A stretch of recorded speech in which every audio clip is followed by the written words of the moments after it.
안녕하세요. 한의사 강용혁입니다. 인간은 생각을 합니다. 다른 동물과 인간을 구분해주는 가장 큰 차이점이기도 하죠. 그러나 뭐든 지나친 것은 문제를 일으킵니다. 생각 역시 너무 과도해지면 병을 일으키게 됩니다. 자신 앞에 펼쳐질 미래의 일에 대해서도 미리 생각하게 됩니다. 그러나 미래의 일은 나 혼자만의 의지나 노력, 계획만으로는 결정되지가 않는다는 것이 문제입니다. 여기에는 너무도 다양하고 예측 불가능한 외부적인 변수가 너무 많이 작용하기 때문이죠. 그런데도 누군가는 자신의 미래를 모두 좀 더 확실하게 결정해 두고 싶어 합니다. 그래서 오늘 당장의 일도 버거운데 미래의 짐까지 미리 짊어지려 하게 됩니다. 결국 비슷한 환경에서 살아가는데도 누군가는 이런 짐이 너무 버거워서 몸과 마음이 아프다고 호소하게 됩니다.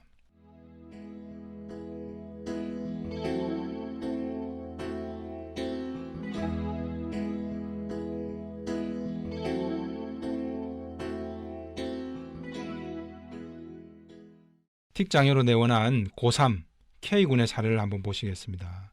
K군의 틱장애는 어릴 때 생겼다가 중고등학교 때까지는 증상이 없었다고 합니다. 그런데 고3 올라가자마자 갑자기 어릴 때처럼 증상이 다시 심하게 나타났습니다. 양 눈을 심하게 깜빡거려서 책을 보는데도 지장을 받습니다.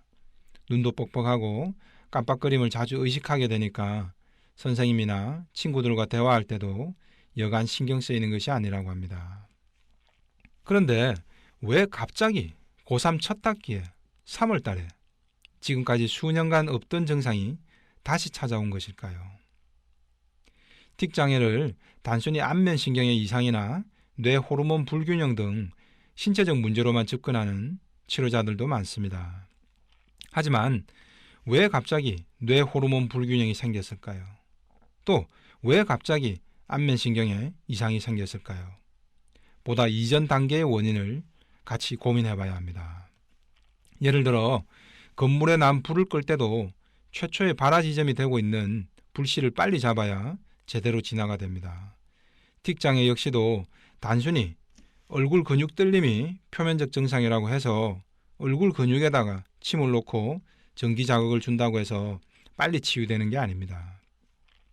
틱장애 같은 병은 그 표면적 증상 이면에 불안과 분노의 정서가 존재합니다. 이런 정서적 원인이 뇌 호르몬 불균형을 초래할 수 있습니다.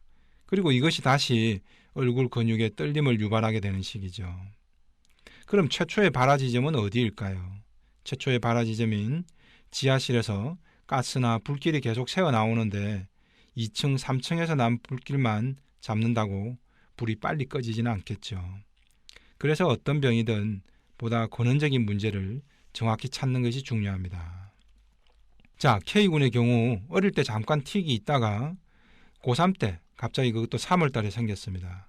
그냥 단순히 우연의 일치일까요? 고3이 돼서 그냥 뇌 호르몬 이상이 감기처럼 찾아와 버린 걸까요? 아닙니다. 정신의학, 특히 정신결정론 관점에서 보면 우연의 일치란 없습니다. 우연처럼 보이는 현상 속에는 정신이 관여된 인과관계가 반드시 존재합니다. 우선 고3이 되면서 특히나 더 심해진 불안이나 분노의 정서가 자극받았을 것이란 가정을 해볼 수 있습니다. 진찰을 해보니 K군은 소음인이었습니다. 끊임없이 자신의 머릿속에서 어떤 외부 자극 현상에 대해서 고민하고 생각하면서 결론을 찾아가려는 기질이 강한 유형입니다. 그래서 무언가 하나의 관심사가 꽂히면 결론이 날 때까지 생각에 생각을 거듭합니다. K군은 고3이 되면서 과연 어떤 생각이 과도해졌고 또 어떻게 심신의 에너지를 고갈시켰을까요? 그 가능성을 찾아봐야 되겠죠. K군이 지금 걱정하고 불안해하는 것은 다름 아닌 성적과 자신의 미래에 대한 것들이었습니다. K군은 첫 모의고사를 봤는데 예상보다도 성적이 더 저조하게 나왔다고 합니다. 이럴 때 선생님들은 학습을 독려하는 차원에서 너희들 지금 3월달 성적이 수능 때 성적이 될 확률이 매우 높다라고 말합니다. 다른 경쟁자들도 다 같이 노력하는 만큼 그것보다도 더 한 단계 더 노력하라는 그런 의미의 훈계였던 거죠. 그런데 K군은 이 말을 또 너무 심각하게 받아들였습니다. 더 열심히 하라는 뜻에서 한 말을 K군은 이미 망쳐버린 3월 모의고사 성적이 곧 자신의 수능 성적이 될 것이라고 부정적 선입견을 결론으로 만들어버린 거죠. 그러자 K군의 머릿속에는 온통 자신의 수능 점수에 대한 걱정과 불안으로 가득 차버린 겁니다. 마치 들불이 삽시간에 번져가듯이 K군의 불안한 생각들도 미래를 향해 치닫아 버린 겁니다. K군 머릿속에는 그렇다면 수능에서도 지금 정도의 점수를 받는다면 결국 나는 내가 원하는 대학을 못 갈 것이다. 그렇다면 내 인생은 어찌 되는가? 이런 부정적 사고가 계속 연이어졌다고 합니다. 심지어 내가 좋은 대학을 못 가면 나는 결혼은 할 수 있을까까지도 걱정하게 된 거죠. 고3이 말이죠.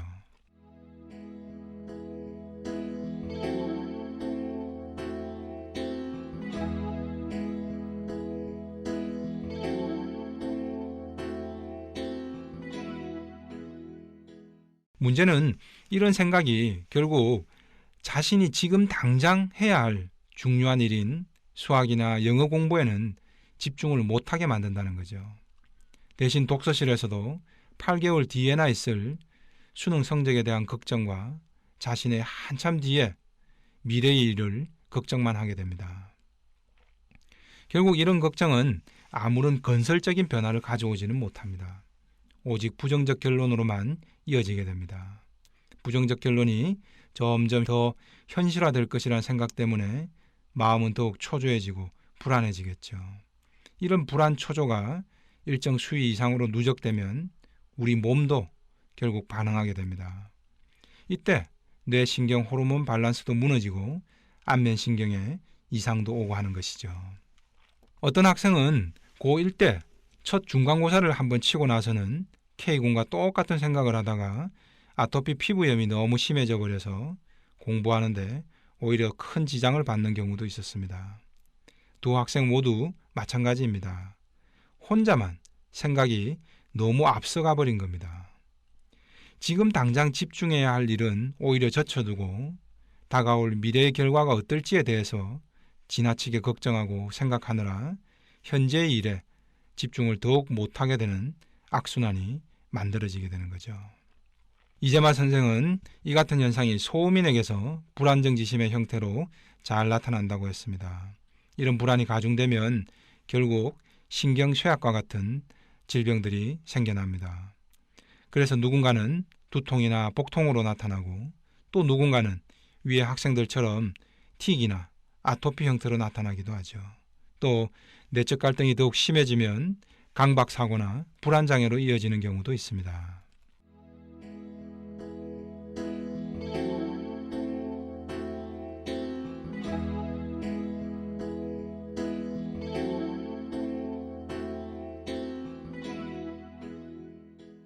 어떻게 해야 할까요?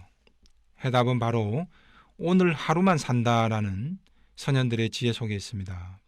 스피노자는 내일 지구의 종말이 오더라도 나는 오늘 한 그루의 사과나무를 심겠다라고 말했죠. 우리는 앞으로의 일을 더 많이 걱정하고 계획하고 그것도 좀 더 명쾌하게 정리해 두면 덜 불안하고 더 잘 사는 것이라고 생각합니다. 하지만 이게 착각이라는 겁니다. 앞으로 닥칠 일들 중에 상당수는 지금부터 굳이 걱정하지 않아도 되는 일들이 너무 많습니다. 닥치고 나서 고민하고 결정해도 되는 일까지도 굳이 지금부터 걱정함으로써 화를 자초하는 것이죠. K군의 틱 증상도 마찬가지입니다. 고3이라고 하지만 앞으로 자신이 남은 8, 9개월씩이나 남은 수능 결과를 왜 미리 조바심을 내고 걱정을 해야 할까요? 수능 점수가 내 인생에서 중요한 것도 맞고 그 점수가 궁금한 것도 맞습니다. 하지만 중요하다고 해서 또 내가 당장 너무너무 궁금하다고 해서 내가 미리 걱정하고 불안해하고 계속 조바심을 낸다고 해서 그 결과가 과연 달라지는 걸까요? 예컨대 A군은 나는 서울대를 꼭 가야 한다. 나는 서울대를 꼭 갈 수 있을까? 서울대를 못 가면 어떡하나? 이번 점수 받은 것으로는 모자란데? 라면서 계속 걱정을 합니다. 이런 걱정들이 오히려 오늘 당장 공부에는 방해가 될 겁니다.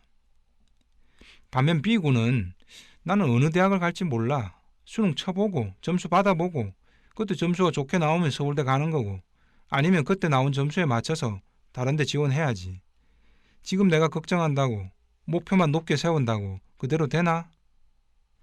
지나친 걱정도 생각도 딱 여기서 내려놓습니다.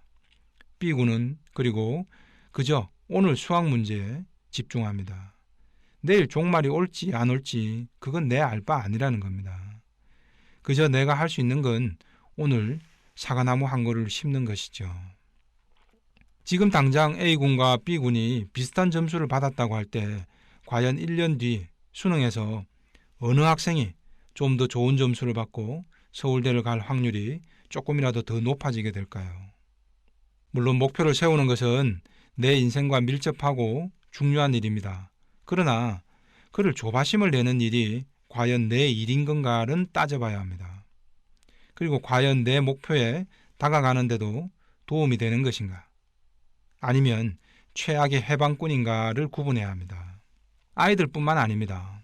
다양한 신체 증상을 호소하면서 좀처럼 그 원인이 진단되지도 않아서 약을 먹어도 낫질 않는 힘든 병들이 많습니다. 이런 경우도 분석을 해보면 그 원인이 자신의 미래와 관련된 지나치게 앞서간 걱정과 계획 때문에 비롯되는 경우들이 참 많습니다. 환자분들은 아니 이게 내 인생에서 얼마나 중요한 일인데요. 어떻게 걱정이 안 됩니까? 라고 반문합니다. 물론입니다. 분명 내 인생에서 매우 중요한 일들이죠. 하지만 그 일이 중요하다고 해서 그것이 지금 당장 내가 해야 할 걱정거리인가를 따져봐야 합니다. 그리고 그 걱정을 한다고 이득이 되는 것인가를 따져봐야 되겠죠. 굳이 지금 하지 않아도 될 걱정거리를 하느라고 정작 오늘 준비하고 노력해야 할 일에는 집중을 하지 못한다면 목표에서 한 발 더 멀어지는 결과만 초래할 뿐인 거죠.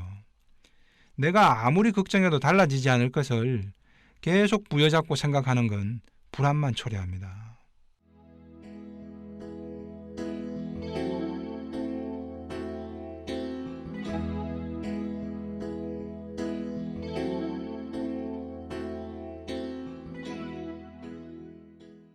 이재만 선생은 소민의 불안정지심은 한 발 더 진일보함으로써 해소해야 한다라고 말했습니다. 지금 내 고민거리의 타당성을 좀 더 따져보라는 말입니다. 과연 이 걱정거리를 굳이 지금 이 시점에서 꼭 해야 하는가 하는 말이죠.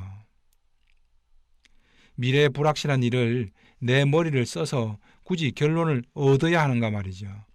슈퍼컴퓨터도 알 수 없는 일까지 내 머리로 미리 결론을 지어 놓으려는 건 결국 욕심이라는 겁니다.